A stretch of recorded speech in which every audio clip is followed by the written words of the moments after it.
Merci pour ce temps de louange. C'est vrai qu'on loue le Seigneur, c'est vrai qu'il est digne de louange, c'est vrai que tout lui revient d'une manière ou d'une autre, mais combien nous sommes aussi au bénéfice dans cette louange des bontés du Seigneur, que ces chants nous portent, nous élèvent, nous rejoignent là où nous en sommes, dans ce que nous avons vécu cette semaine, dans nos joies, nos peines, nos soucis, nos préoccupations, ce que nous avons fait aussi et qui nous réjouit peut-être, le travail, et puis les conséquences de ce travail. Le Seigneur nous bénit. Eh bien, nous voulons continuer dans cet esprit à être attentifs à ce que le Seigneur veut nous dire ce matin et réfléchir aussi en écoutant ces quelques chants. Je me disais finalement, si on avait, et je me le dis aussi pour moi, une notion plus grande de la valeur et de la profondeur du salut qui nous habite en Jésus-Christ, la joie du salut, on a ce mot, cette phrase, ces textes qui reviennent souvent dans les prières de David, dans les psaumes, la joie du salut, eh bien on aurait peut-être une autre vision de notre propre témoignage et de l'évangélisation. Alors je vous propose ce matin, alors pas une suite par rapport à ce que nous avons vécu ces derniers temps au sein de nos groupes de quartier, mais une réflexion prolongée sur comment poursuivre notre témoignage dans ce monde. Alors avec un titre, être chrétien dans ce monde, et deux lectures que je vous propose en introduction, et puis ensuite on va essayer au travers de ces deux textes eh bien, de voir ce que la parole de Dieu nous dit, comment elle nous encourage, et puis ce que nous pouvons faire individuellement et puis ensemble. Un premier texte dans l'évangile de Marc au chapitre 6 et à partir du verset 7, c'est en fait l'envoi des 12 disciples. Alors il les appela, Jésus donc, alors il les appela et il commença à les envoyer 2 à 2 en leur donnant pouvoir sur les esprits impurs. Il leur prescrit de ne rien prendre pour le voyage, si ce n'est un bâton, de n'avoir ni pain, ni sac, ni monnaie dans la ceinture, de chausser des sandales et de ne pas revêtir de tunique. Puis il leur dit, dans quelque maison que vous entriez, restez-y jusqu'à ce que vous partiez de ce lieu. Et s'il y a quelque part des gens qui ne vous reçoivent, ni ne vous écoutent, retirez-vous de là et secouez la poussière de vos pieds, afin que cela leur serve de témoignage. Ils partirent, ils prêchèrent la repentance, versets 12 et 13. Ils chassèrent beaucoup de démons et ils oignaient d'huile beaucoup de malades et les guérissaient. Envoi des 12, Marc, chapitre 6. Et puis, on passe à un autre évangile, de textes qui presque se suivent un petit peu. Luc, chapitre 10, à partir du verset 1er et les versets qui suivent. Et cette fois-ci, c'est l'envoi des 70. Les 12 disciples, puis il y a les 70 là qui arrivent, un autre départ, un autre convoi, une autre mission dans une saison bien précise. Verset 1er, donc Luc chapitre 10. Après cela, le Seigneur désigna encore 70 autres disciples et il les envoya 2 à 2 devant lui. Alors on voit des similitudes 2 à 2. Les 12 partaient 2 à 2, les 70 partent aussi 2 à 2 dans toutes les villes et dans tous les lieux où lui-même devait aller, où Jésus devait aller en fait. Il leur dit, la moisson est grande, mais il y a peu d'ouvriers. Priez donc le maître de la moisson d'envoyer des ouvriers dans sa moisson. Partez, voici, je vous envoie comme des agneaux au milieu des loups. Ne portez ni sac, ni bourse, ni souliers, et ne saluez personne en chemin. Dans quelque maison que vous entriez, dites d'abord que la paix soit sur cette maison. Et s'il se trouve là un enfant de paix, votre paix reposera sur lui. Sinon, elle reviendra à vous. Demeurez dans cette maison, là, mangeant et buvant ce que l'on vous offrira, car l'ouvrier mérite son salaire. N'allez pas de maison en maison, dans quelque ville que vous entriez, et là où on vous recevra, mangez ce que l'on vous présentera. Guérissez les malades qui s'y trouvent, et dites-leur, le royaume de Dieu s'est approché de vous. Mais dans quelque ville que vous entriez et où on ne vous recevra pas, allez dans ces rues et dites, nous secouons contre vous la poussière même de votre ville qui s'est attachée à nos pieds. Sachez cependant que le royaume de Dieu s'est approché. Je vous dis, en ce jour, Sodome sera traité moins vigoureusement que cette ville-là. Jusque-là pour nous, pour notre lecture. Alors, quelques mots en préambule, comme je l'ai dit juste un petit peu avant cette lecture, pour faire suite à nos rencontres qui nous ont accompagnés, nos rencontres de groupe de maison qui nous ont accompagnés ces 3 semaines dernières, en tout cas c'est sur trois rencontres, avec le thème principal, développer sa vie de témoin. On s'était calqué un petit peu sur une réflexion qui nous était proposé par Thomas Odap.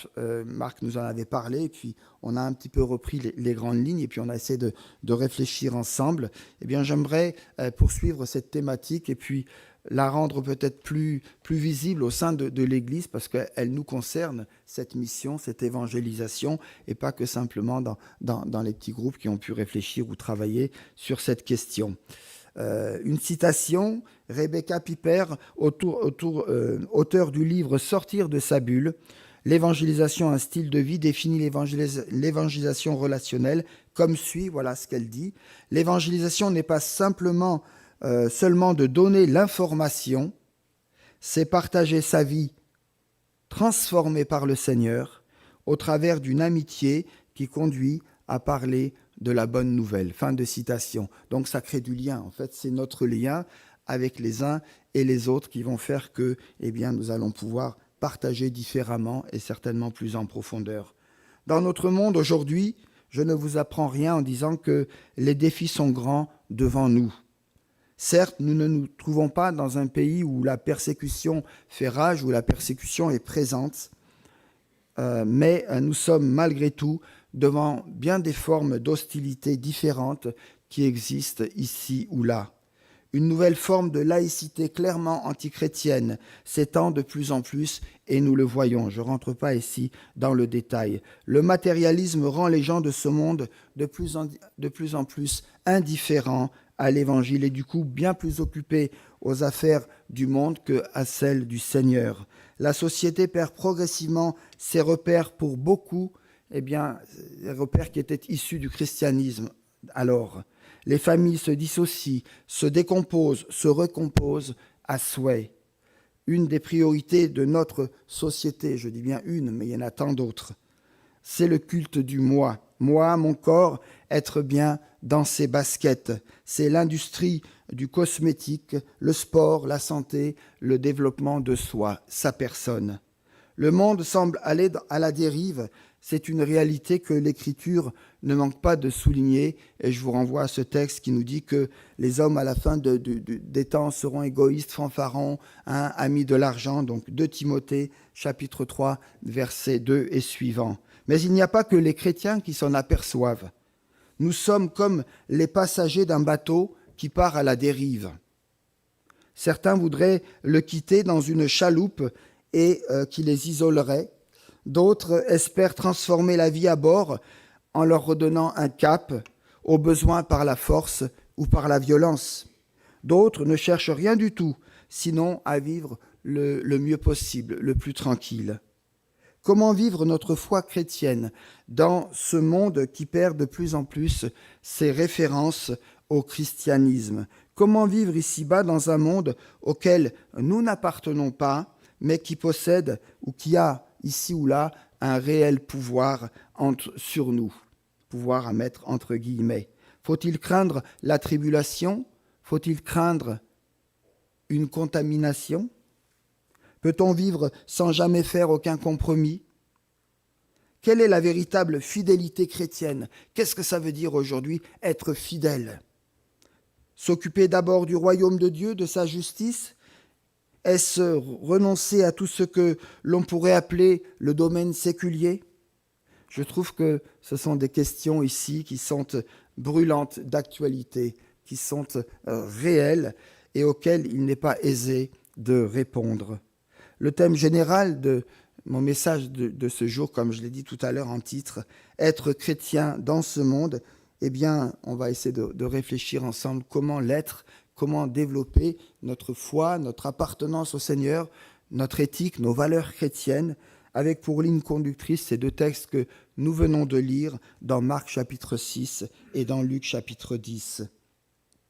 Ces deux textes nous renvoient à deux épisodes de vie qui vont être une sorte de préparation pour les 12 disciples, puis pour les 70, à recevoir eh bien, des ordonnances, des commandements de la part du Seigneur, pour entrer finalement dans l'ordre missionnaire que nous trouvons dans Matthieu chapitre 28. Allez de par le monde, faites des nations, des disciples, en les baptisant au nom du Père, du Fils et du Saint-Esprit. Celui-ci, donc, cette vocation d'annoncer la bonne nouvelle du royaume à toutes les nations jusqu'aux extrémités de la terre.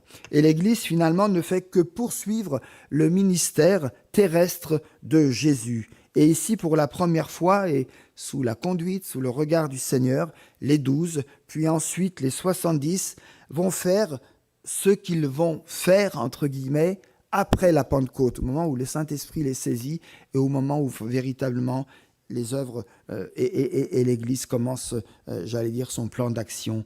En réalité, Jésus a un plan de préparation pour ses disciples, pour accomplir après lui les œuvres qu'ils ont vu faire, qu'ils ont reçues, qu'ils ont compris du Seigneur. Jésus se comporte finalement en formateur avec un plan et une pédagogie que nous allons essayer de découvrir ensemble. J'ai choisi l'évangile de Marc pour l'envoi des 12 et celui de Luc qui est le seul à parler de l'envoi des 70. Le texte de Luc nous dit que les 70 doivent précéder leur maître, ils doivent lui préparer quelque part le terrain en quelque sorte. Cet envoi suit un autre envoi tout à fait similaire, mais qui ne concerne que les 12 que Matthieu, Marc et Luc nous rapportent dans les évangiles, sauf Jean, qui n'en parle pas. Pourquoi cet appel aux disciples? Pourquoi les 12 d'abord, puis ensuite les 70? Au fait, qui étaient les 70 ou 72? Certains parlent de 72, mais non, on va rester avec 70. Dans la Bible, en tout cas, les nombres ont leur importance. Peut-être que je passe, voilà. Pour Jésus, les 12 apôtres sont comme les chefs de tribu d'un nouvel Israël. 12 disciples, vous nous rappelez les 12 tribus d'Israël, une manière symbolique ici de dire que nul ne sera oublié. Dans l'évangile de Matthieu, Jésus précise d'aller plutôt vers les brebis perdues de la maison d'Israël. Matthieu 10, 6.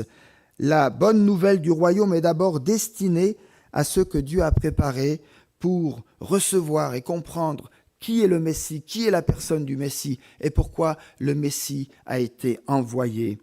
Nous connaissons le nom des 12 et les circonstances de leur appel. En revanche, nous ne connaissons pas grand-chose des 70, si ce n'est leur nombre.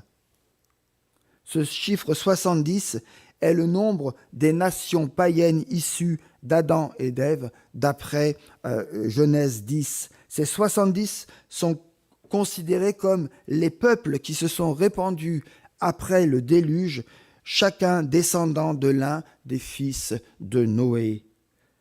Un message finalement qui nous éclaire un peu plus et qui nous annonce que la bonne nouvelle du royaume est aussi pour toutes les nations païennes sans exception. Toutes les nations vont un jour prendre part à cette annonce. Nous sommes donc directement concernés par ces deux textes. Mais pourquoi cet envoi? En réalité, l'envoi des 12 puis des 70 entre dans une stratégie de formation. Tout au long de ces 3 ans et demi, 3 ans de ministère, Jésus a été un formateur pour ses disciples. Et on va un petit peu parler de cela.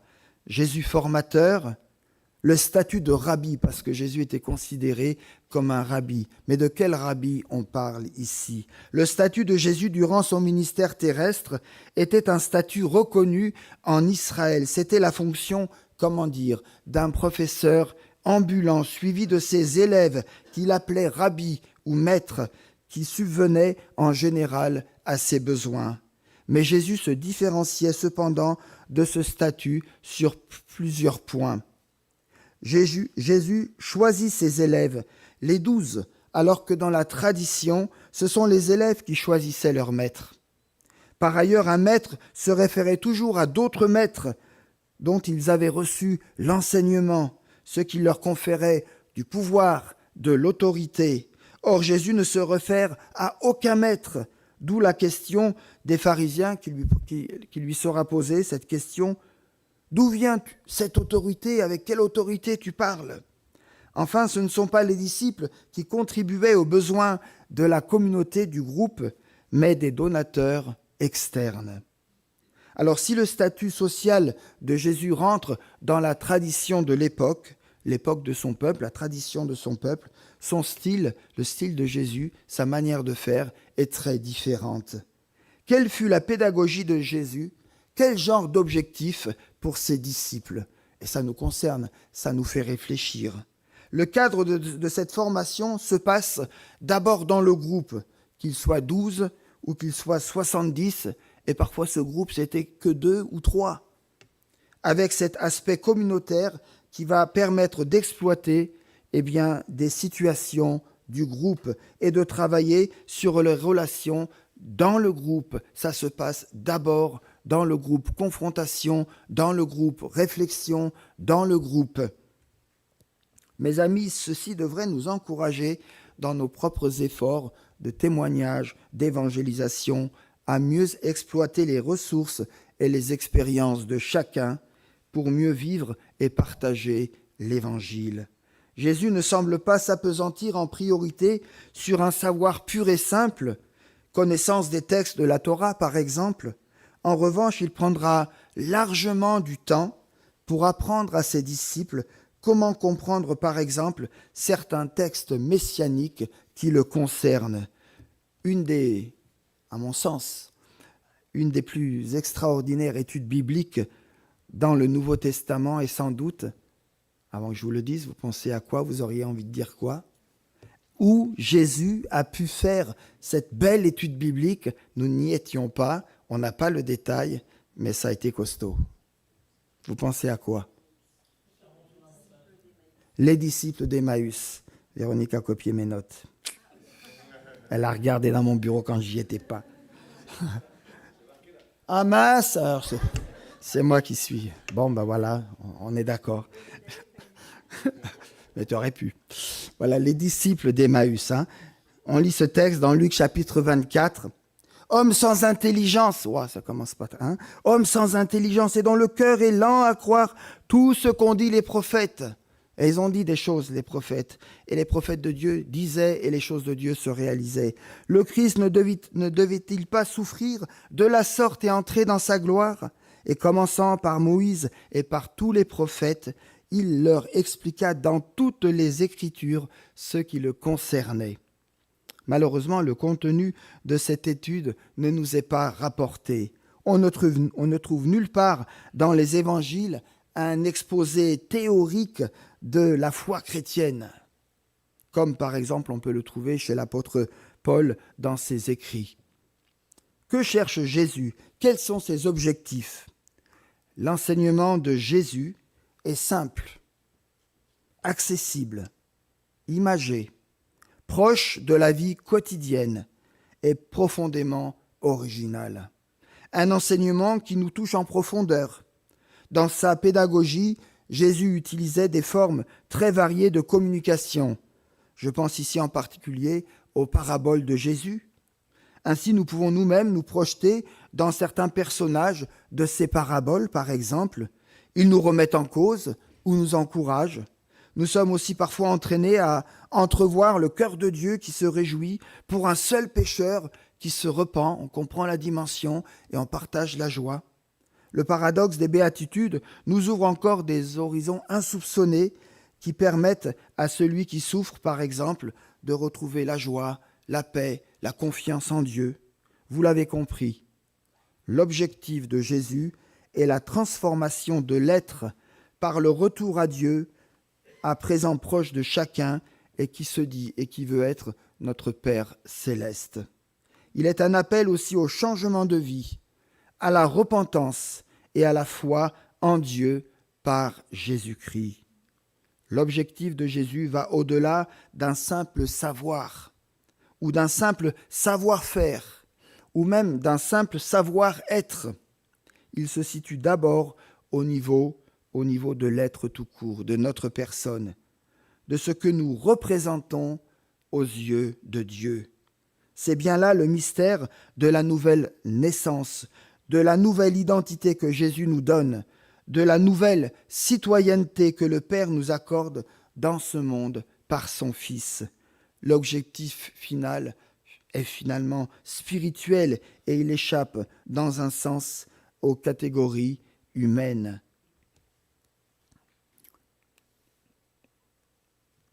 Quel a été le processus de cette formation et peut-être un moment clé de cette formation? L'envoi des 12, puis des 70 en mission entre bel et bien dans une pédagogie, j'appelle ça la pédagogie classique, pas de base parce que c'est peut-être péjoratif, mais la pédagogie classique, celle finalement de l'apprentissage. Je me suis posé une question sur Jésus qui a exercé le métier de son père Joseph, celui de charpentier ou d'ébéniste.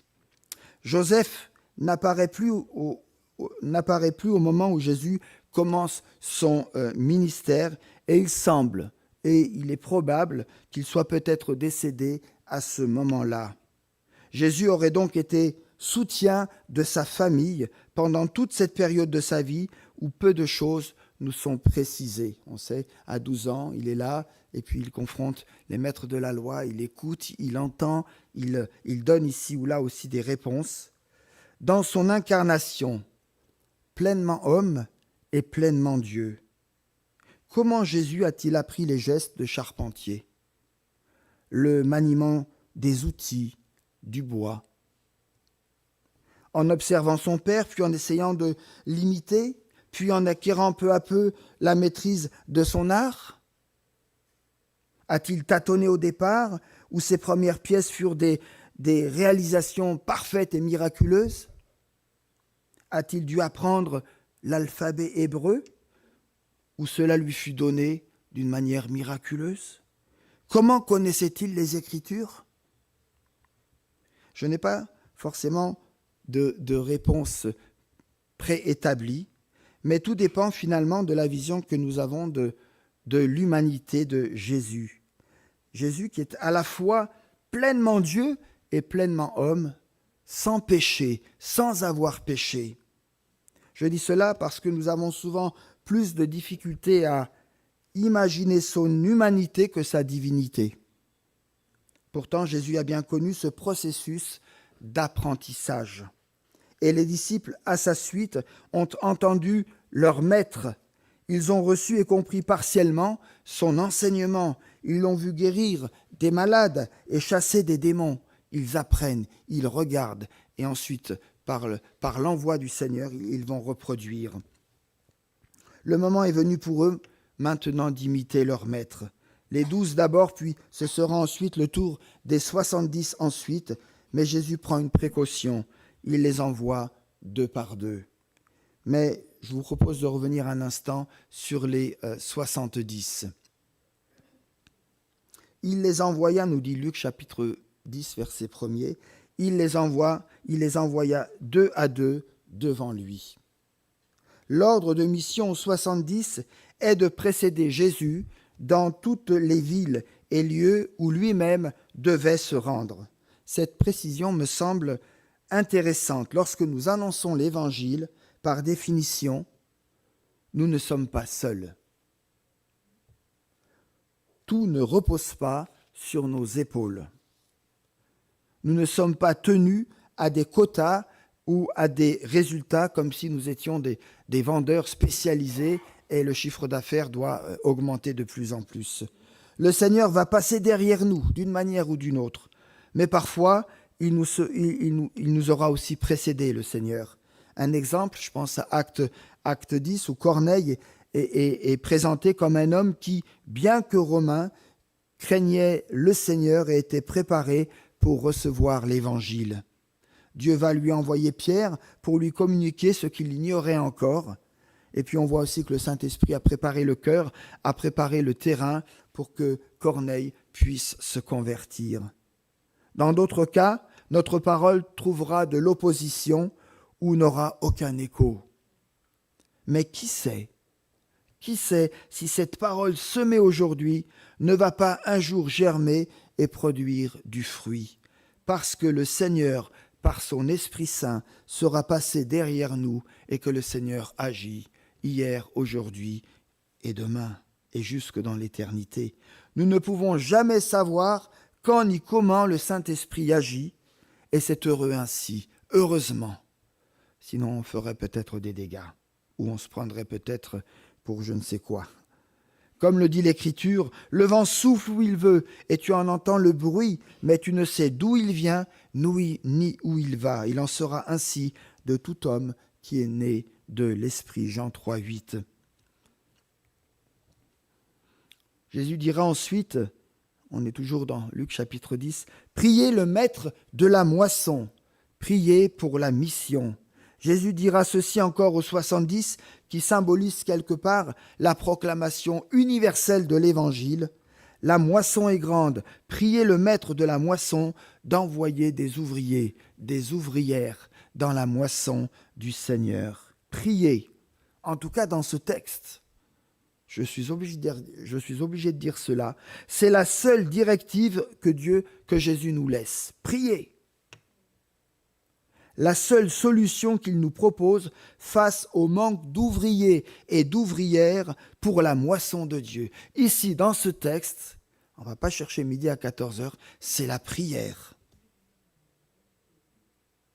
Car c'est Dieu qui prépare, qui appelle et qui envoie, mais il ne peut envoyer que ceux et celles qui auront répondu. Prier pour les vocations, c'est prier pour l'appel, mais c'est aussi pour les réponses, pour tous ceux et celles qui peut-être ont commencé à répondre, ou qui luttent encore et qui résistent pour répondre. Prions donc, non pas en gardant les yeux sur nos misères, nos impuissances, notre indignité, ça va un temps, mais il y a la grâce de Dieu qui est là, merci Seigneur, mais en contemplant le cœur de Dieu qui met sa joie à dépasser nos désespérances. Suis-je interpellé par son appel? Ce désir me tiraille-t-il, me travaille-t-il intérieurement? Où j'en suis, quelle que soit ma saison de vie, mon expérience avec le Seigneur? Et si Dieu m'appelait à plein temps ou à mi-temps, ou dans un ministère particulier, dans un service particulier, est-ce que j'y pense? Est-ce qu'un jour l'Esprit Saint a éveillé cela en moi? Est-ce que ça sommeille en moi? Oh oui, mais j'étais jeune à l'époque. J'ai vieilli aujourd'hui, je n'ai plus les compétences, les ressources. Où en suis-je avec l'appel que peut-être le Seigneur adresse à l'un d'entre nous ce matin dans son Église? Jésus a une vision et curieusement, ce n'est pas celle des âmes qui vont se perdre, mais celle des âmes qui feront partie de la moisson, donc celles qui vont être sauvées. Voilà, comme ça, c'est comme ça que le Seigneur voit les choses. Mes amis, l'objectif de notre mission est de permettre aux personnes de découvrir Dieu, puis de les aider à grandir dans leur foi, pour qu'ils puissent à leur tour se mettre au service des autres et de l'Église. Vous allez me dire, oh, ça c'est merveilleux, mais c'est utopique, on n'y arrivera jamais. C'est la vision du Seigneur. Nous devons pour cela prendre les personnes là où elles sont et les amener jusqu'à la maturité de la moisson. Devons-nous savoir à l'avance à quel stade de maturité sont-elles parvenues? Si on le sait, c'est pas mal, mais ce n'est pas une obligation. Est-ce à nous de faire le tri entre le blé et l'ivraie, entre le bon grain et le mauvais grain?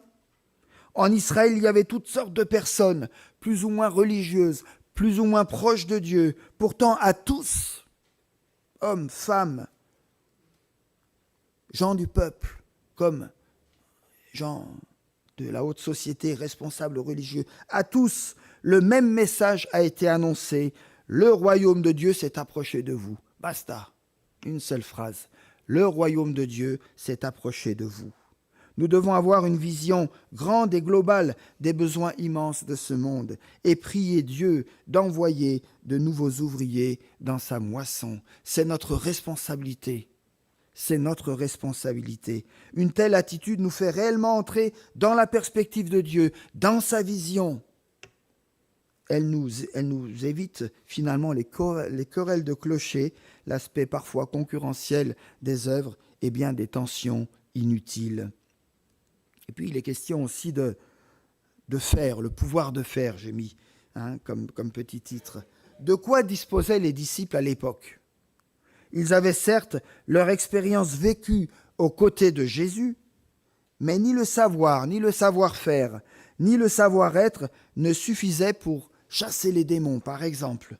Il leur fallait en plus le pouvoir de faire. La mission de l'Église ne commencera qu'après la Pentecôte, parce que le Saint-Esprit donnera aux disciples le pouvoir de témoigner et donc d'accomplir la mission que Jésus leur avait confiée. Tous ceux qui ont accepté Jésus-Christ comme leur Sauveur et leur Seigneur personnel ont reçu le Saint-Esprit qui est venu habiter en eux. Les textes bibliques sont clairs et il faut les relire si c'est nécessaire. Mais cependant, l'Écriture nous encourage aussi à le demander. Je relis ici Luc 11, 13. « Si donc méchants comme vous l'êtes, vous savez donner de bonnes choses à vos enfants, à combien plus forte raison le Père Céleste donnera-t-il le Saint-Esprit à ceux qui le lui demandent ?» Alors je ne vous cache pas que ce verset a fait couler beaucoup d'encre, avec des choses très intéressantes et très enrichissantes, et des choses qui ne valent pas la peine d'être commentées. L'action du Saint-Esprit, mes amis, ne s'arrête pas au salut. Il transforme continuellement nos vies pour nous rendre plus conformes au Seigneur Jésus, à Christ. Demander le Saint-Esprit n'est pas une question de manque de sa présence, mais une expression, me semble-t-il, de dépendance et de désir pour être guidé, transformé et être utilisé pour sa gloire. Mes amis, soyons assurés que si Dieu nous appelle à témoigner de lui, il exaucera notre prière pour nous accorder la part d'Esprit Saint qui nous est nécessaire à l'accomplissement de notre tâche. Enfin, on part en voyage, qu'est-ce qu'on doit mettre dans la valise ? Conseils de route. Jésus laisse à ses disciples toutes sortes de conseils pour que leur mission soit efficace. Et on pourrait être étonné quand on lit ces quelques versets, versets 4 et suivants. Ni bourse, ni sac, ni souliers, ne saluez personne en chemin. Acceptez l'hospitalité. N'allez pas de maison en maison. Qu'est-ce qui reste ? Ce qui frappe ici, c'est le souci, de la légèreté, de la mobilité, du gain de temps et d'une logistique basée surtout sur les relations plus que sur l'organisation ou les moyens matériels. Ces conseils reflètent bien la coutume de l'époque, quelque part. L'hospitalité a toujours été pratiquée au Proche-Orient et encore, c'est vraiment présent aujourd'hui. Elle était souvent presque une obligation à l'époque. Les salutations étaient longues. Pour ne pas froisser personne, il fallait prendre le temps de se saluer les uns les autres.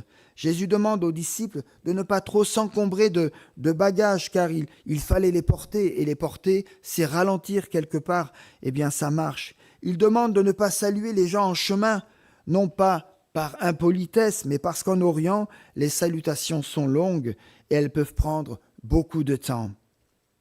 Il demande d'accepter l'hospitalité d'une personne, mais pas d'aller de maison en maison. Certains ouvriront leurs portes. Amen. Il promet alors une véritable bénédiction pour celle qui offre l'hospitalité, qui est une première ouverture finalement. Même si on ne sait pas véritablement ce qui se passera dans cette ouverture, la maison s'ouvre, les cœurs peuvent s'ouvrir. Et oui, Dieu offre sa paix à tous, parce que tous en ont besoin, mais tous ne veulent pas de sa paix. Ainsi, nous sommes encouragés à notre niveau, dans nos relations humaines, à aller à l'essentiel, dans notre partage de l'Évangile, à ne pas perdre de temps inutilement et à rester mobile tout au long de notre mission, qui est l'annonce au monde du royaume de Dieu. Un dernier aspect, et si on refuse mon témoignage? Et si on ne veut pas m'écouter? Et si on refuse mon message? C'est le mien d'ailleurs ou c'est celui du Seigneur? Reste la question épineuse de ceux et celles qui rejettent l'annonce du royaume. Nous n'avons pas à être obsédés par les résultats, même si parfois c'est blessant ou frustrant. Le témoin de Jésus-Christ n'est pas un commercial soumis à la pression d'un quota. À ceux qui refusent d'entrer en relation, d'accueillir la parole qui nourrit et étanche toutes nos soifs, Jésus suggère, en tout cas dans ce texte, de ne pas insister, mais de continuer notre route pour nous rendre disponibles pour les autres. Chers amis, la vraie joie du disciple ne repose pas sur les victoires qu'il remporte d'abord, mais surtout sur l'amour que Dieu lui porte. Malgré l'incrédulité de bien des villes d'Israël qui ont vu le ministère de Jésus sans avoir cru en lui, et le jugement plus sévère adressé à ceux qui un jour ont entendu l'Évangile sans s'être repentis pour autant, les disciples pourront dire, malgré tout, et c'est quelque part l'ordre de mission, « Sachez cependant que le royaume de Dieu s'est approché de vous. » Voilà une parole qu'il laissait en écho dans les rues, dans les villages et dans les maisons. Mes amis, nous ne devons jamais désespérer de ceux qui rejettent à un moment l'annonce de l'Évangile. Je l'ai dit, je le redis, qui sait si un jour leur cœur ne va pas s'ouvrir et être touché par la grâce de Dieu. Dieu respecte la liberté de chacun tout en restant souverain. Les 12, puis les 70 sont partis, encouragés par Jésus, avec pour seule mission de vivre l'Évangile. En véritables diplomates, ils sont partis à la recherche de ceux et de celles qui acceptèrent de les recevoir. Ils sont partis pour initier, pour créer, pour développer une relation, établir un premier contact, un premier lien, même fragile, mais peu importe, malgré même les hostilités et les rejets du moment. Ils sont partis. Proposer la paix, tendre la main, annoncer le royaume de Dieu qui s'est approché, voilà véritablement l'enjeu de notre mission individuellement et collectivement en Église. Alors que le Saint-Esprit nous y encourage, que le Saint-Esprit nous y engage encore plus et nous accompagne dans le quotidien de nos journées à vivre l'Évangile dans nos maisons, dans l'Église et à l'extérieur pour la gloire de Dieu. Amen.